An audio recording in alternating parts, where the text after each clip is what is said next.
नहीं बोलवा बेटा, दिल तो दर्द। तस्लीम साहब का जगह ले लेगा। बेबाकी और जिंदा दिली की मिसाल, हर मंच पर अपनी बातों को मजबूती से रखने वाले मजलूमों गरीबों की बुलंद आवाज तस्लीमुद्दीन एक ऐसे कद्दावर नेता थे जिनकी शख्सियत सीमांचल की राजनीति में अमिट छाप छोड़ गई। उनके दमखम का अंदाजा इसी से लगाया जा सकता है कि उन्होंने अररिया, किशनगंज और पूर्णिया जैसे क्षेत्रों से सांसद रहते हुए न सिर्फ राजनीति को नई दिशा दी, बल्कि हर वर्ग की उम्मीदों और संघर्षों का मजबूत सहारा बने। सीमांचल में आज भी लोग मानते हैं कि तस्लीमुद्दीन के बाद वैसा नेता फिर नहीं आया। हाँ, सांसद और विधायक तो कई हुए, लेकिन नेता का सम्मान और पहचान सिर्फ तस्लीमुद्दीन को ही हासिल हुई। उनके साथ कंधे से कंधा मिलाकर चलने वालों में एक अहम नाम बीरेंद्र शरण का भी है, जो उनके संघर्षों और विचारधारा के अभिन्न साथी रहे।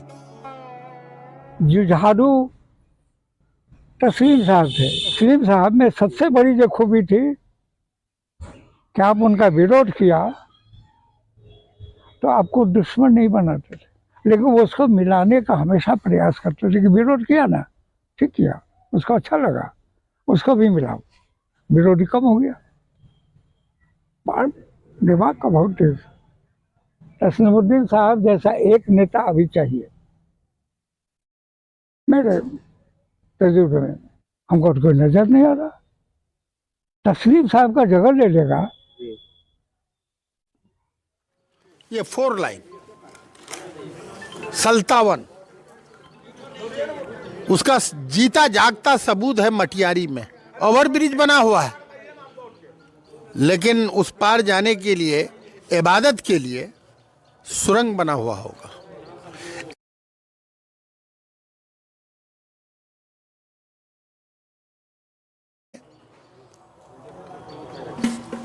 बस स्टैंड से आना पड़ता। वो कहेगी क्यों नहीं बनेगा, जब इंसान को, आदमी को बस स्टैंड से आवेगा जी कनेक्टिविटी के लिए। यहाँ ओवरब्रिज, हम के नियम, बोले कौन नियम? नियम से तो कुछ नहीं होगा। और NHI का दोनों जगह सुरंग मिला, नामुमकिन को मुमकिन। और तस्लीमुद्दीन जो बोल दिए, कोई सरकार हो, जनता के काउस के लिए, अपने लिए नहीं।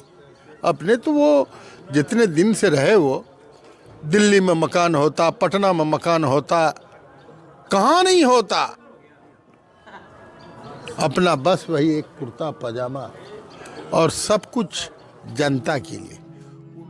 तस्लीमुद्दीन का जन्म 4 जनवरी 1943 को बिहार के अररिया जिले के जोकीहाट प्रखंड के सिसोना गांव में एक साधारण परिवार में हुआ। उनके पिता अमजद अली और माता सबुजान बेगम किसान परिवार से थे। तस्लीमुद्दीन ने हाशिए पर खड़े लोगों के सहयोग से सोशलिस्ट वर्कर पार्टी से अपनी राजनीतिक यात्रा की शुरुआत की। बाद में उन्होंने विभिन्न पार्टियों के साथ काम करते हुए पंचायत से लेकर संसद तक अपनी उपस्थिति दर्ज कराई। वो जुनून में भरी हुई थी, जो डॉक्टर जाकिर हुसैन तक वो पहुंच करके इंसाफ के लिए वहां तक पहुंचने का काम किया। जब उनके पिताजी का हत्या हुई थी, उस हत्या के चलते वो चले गए वहां तक। डॉक्टर जाकिर हुसैन आपको राज्यपाल थे, इसके बाद उपराष्ट्रपति बने, वहां तक मरने का काम किया वो।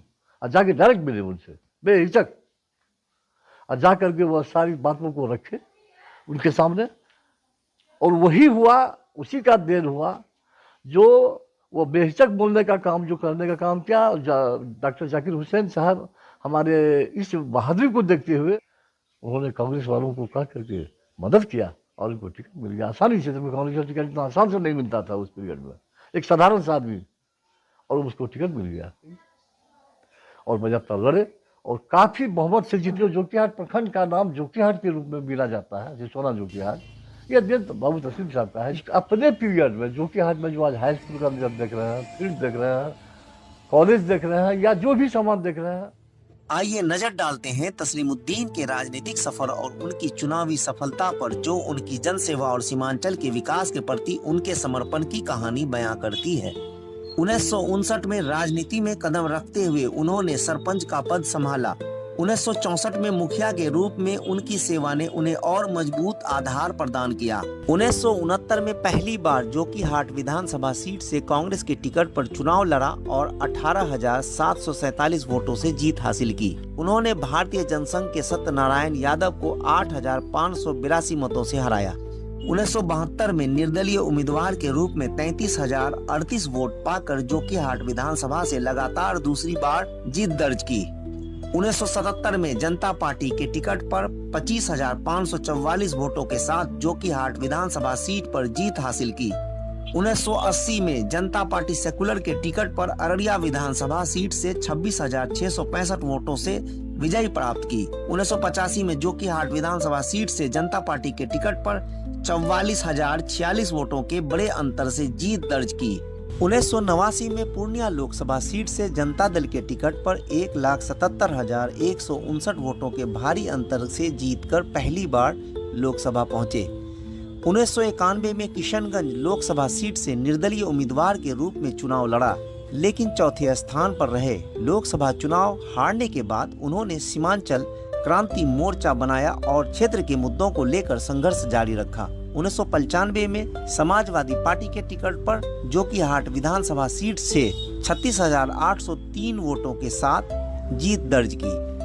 1996 में जनता दल के टिकट पर किशनगंज लोकसभा सीट से चुनाव जीतकर 3,81,530 वोट हासिल किए और एचडी देवगौड़ा सरकार में गृह राज्य मंत्री बने। 1998 में राष्ट्रीय जनता दल के टिकट पर किशनगंज लोकसभा सीट से 2,36,744 वोटों से जीत दर्ज की।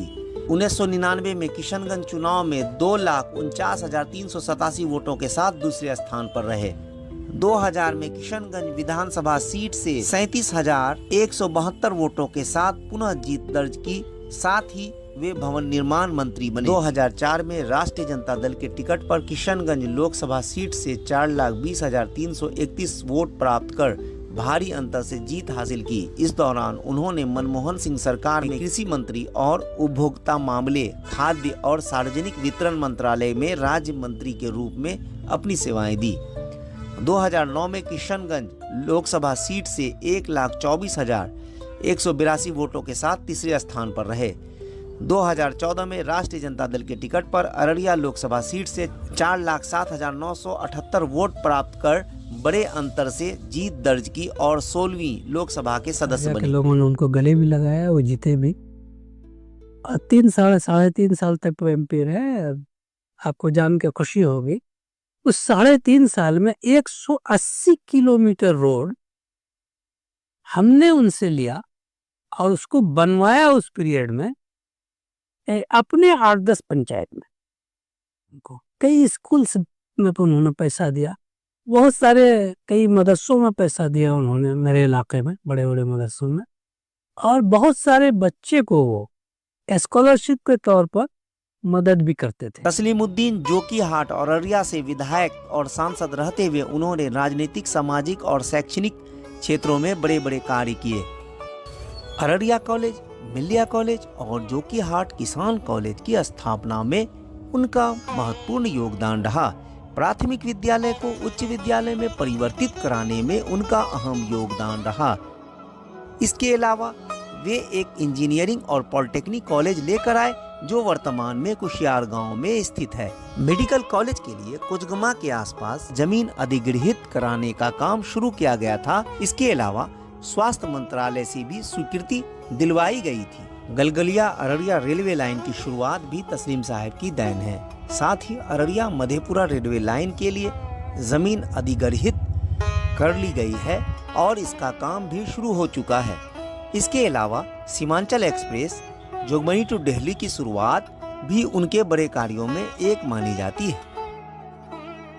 वो मेरे सियासी गुरु भी हैं और 2010 में मैं उन्हीं के सरबराही में जनता दल यूनाइटेड की सदस्यता लिया। सरकारी शिक्षक की नौकरी छोड़कर आज जो सीमांचल के लोगों को जगाने का काम किया और जो सीमांचल में जो विकास की जो गंगा बहाने का काम किया, वो अलहाज मरहूम तस्लीमुद्दीन साहब हैं, सीमांचल गांधी हैं। हमेशा सीमांचल के लोगों को उनकी कमी जो है महसूस होगी। मैं अल्लाह ताला से दुआ करूं कि मरहूम को करवट करवट जन्नत नसीब फरमाए। तस्लीमुद्दीन ने किशनगंज के सांसद रहते हुए अत्यंत पिछड़े इस जिले में सड़कों का जाल बिछा दिया। बिलवा रायगंज 44 किलोमीटर सड़क मार्ग इसकी एक उम्दा मिसाल है। अशरफ अली फातमी साहब ने सीमांचल डायरी से बात करते हुए कहा कि जब वो HRD मंत्री थे तब तस्लीमुद्दीन जी ने अलीगढ़ ब्रांच को लेकर मजबूती से ये बात रखी थी कि अलीगढ़ मुस्लिम यूनिवर्सिटी का एक ब्रांच किशनगंज में भी होना चाहिए। इत्तफाक के साथ मंजूर किया गया। देखिए, मैं तो तस्लीमुद्दीन साहब का ममनून मशकूर हूँ, उस बुजुर्ग सियासतदान का। अल्लाह तबारक व तआला उनकी लग्जिशों को माफ़ फरमाए और उन्हें उनकी मग़फ़िरत फरमाए। तस्लीमुद्दीन साहब का मेरे सियासी उस्ताद रहे हैं, मैं उसको फरामोश नहीं कर सकता। मैंने उनके यौम पैदाइश के तकरीब के मौके से मैंने अररिया में कहा था कि उनके ज़मीन जायदाद और मालियात के वारिस उनके बच्चे हो सकते हैं, लेकिन यकीनन है कि उनके सियासी जानसी का हक मुझे जाता है, क्योंकि सीमांचल की लड़ाई और मजलूमों की जो लड़ाई, फिरका परस्तों के खिलाफ जो लड़ाई तस्लीमुद्दीन साहब ने लड़ी है, वो लड़ाई लड़ने का मैं काम करता हूँ। और तस्लीमुद्दीन साहब सर उठाकर बात करने वाले थे, सर झुकाकर नहीं। जो सर झुकाकर बात करता हो उनका वारिस नहीं हो सकता। सीमांचल एक सैलाबग्रस्त इलाका है। हर साल यहाँ बाढ़ के बड़े पैमाने पर जानी मानी नुकसान होता है। तस्लीमुद्दीन गरीबों और किसानों के दर्द को भली भांति समझते थे, इसलिए उन्होंने महानंदा बेसिन पर काम शुरू करवाया था। इसके अलावा अररिया और किशनगंज में कई छोटे बड़े पुल और विल पावर उनका बहुत स्ट्रांग था। चाहे वो पॉलिटिकल मैटर हो, चाहे वो फैमिली का मैटर हो, वो डिसिप्लिन पसंद आदमी थे। सारी चीज़ें हमेशा उनकी याद आती है। बहुत इतने स्ट्रिक्ट होने के बाद भी बहुत केयरिंग थे, सबके लिए सोचते थे, घर के लिए, घर वालों के लिए, समाज के लिए, बस्ती के लिए। जहाँ कहीं भी वो बैठते थे या जिस मसले को वो पकड़ते थे, वो अपने आप में एक ऐतिहासिक पल हो जाता था, यादगार हो जाता था। ऐसा कैरिस्मेटिक लीडर थे वो। सर सैयद लाइब्रेरी इन्हीं का देन है। इन्हीं के थ्रू वो सर सैयद लाइब्रेरी का आगाज हुआ था, बनवाए थे, जो आज भी चल रहा है। तस्लीमुद्दीन सीमांचल में गंगा जमनी तहजीब की एक मिसाल थे। उन्होंने अपनी पूरी जिंदगी में मजहब और जात पात की राजनीति नहीं की। उनका दर हिंदू मुस्लिम सभी के लिए खुला रहता था। बाजार में नेतागिरी भी करते थे, नेता लोगों के साथ में तस्लीम बाबू, अहम जनानी खूब रहते थे साथ साथ। जब MLA हो गए तो हम तो वहाँ भी चले जाते थे, वही रहते थे पटना। हाँ, तो बहुत प्रेम था हम लोग में। अब बहुत कार्यक्रम करवाते थे, उनसे पैसा लेते थे, 10,000 5,000 पैसा लेकर साहित्य कार्यक्रम करवाते थे। इस तरह से साहित्य का समाज यहाँ पर भी कायम किए। 74 साल की जिंदगी में तस्लीमुद्दीन न सिर्फ सियासी और सामाजिक तौर पर सक्रिय रहे, बल्कि अपनी व्यस्तताओं के बावजूद एक प्रेरणादायक शख्स भी थे। जब भी वो अपने हलके में आते तो अपने परिवार और समाज के लोगों से जरूर मिलते और उनकी मदद भी करते थे। हम लोग के दादा थे तस्लीमुद्दीन साहब, वो पढ़ाई को लेके काफी मतलब कॉन्शियस थे। वो चाहते थे कि सारे बच्चे जो हैं इस खानदान में सब कामयाब रहे। हम लोग जितने भी भाई बहन थे सबको हमेशा वो जब भी घर आते थे फेस्टिवल में, ईद में, बकरीद में, तो हम लोग सब उनसे मिलने भी जाते थे। तो वो सबको मोटिवेट करते थे बैठा के। वो चाहते थे कि हर लड़का लड़की जो इस खानदान का पढ़े लिखे कामयाब बने, हर फील्ड में जाए। ऐसा नहीं है कि लड़की हो तो सिर्फ तुम घर का ही काम करो या फिर 10th 12th करके घर में ही बैठ जाओ। नहीं, डॉक्टर बनो, इंजीनियर बनो। लड़की हो तो हर फील्ड में आगे बढ़ सकती हो, लड़का हो या लड़की हो। बड़ी मोटिवेट करते थे। तस्लीमुद्दीन जो किया जनता के लिए किया, बीवी बाल बच्चा के लिए नहीं किया, घर परिवार जमीन खरीदने के लिए नहीं बना। वो जनते के भलाई में, जनते का ये करते रहा और जनता को वो साथ में रख करके चला। अगर 12 बजे रात को कोई खबर करता था तो उसी वक्त में उसका हमदर्दी करने के लिए चले जाता था, यानी कि आम पब्लिक का लिए वो अपना जान दे देता था। और उसी में तूफान हटने के बाद तुरंत उसको बुला लिया सरकार मीटिंग में चले गया, वहाँ पर मद्रास में जाकर के बीमार पड़ा, उसको ले गया वहाँ पर, वो बेचारा दुनिया चले गया। की बोलबो बेटा, दिल तो दर्द। 17 सितंबर 2017 को तस्लीमुद्दीन इस दुनिया से रुखसत कर गए, मगर तस्लीमुद्दीन जैसे बेबाक और कद्दावर नेता सदियों में पैदा होते हैं। उनकी यह उपलब्धियां सीमांचल के विकास की एक अद्भुत कहानी कहती है, जिसे लोग सदियों याद रखेंगे। सीमांचल डायरी सीमांचल के सपूत को खिराजे अकीदत पेश करता है।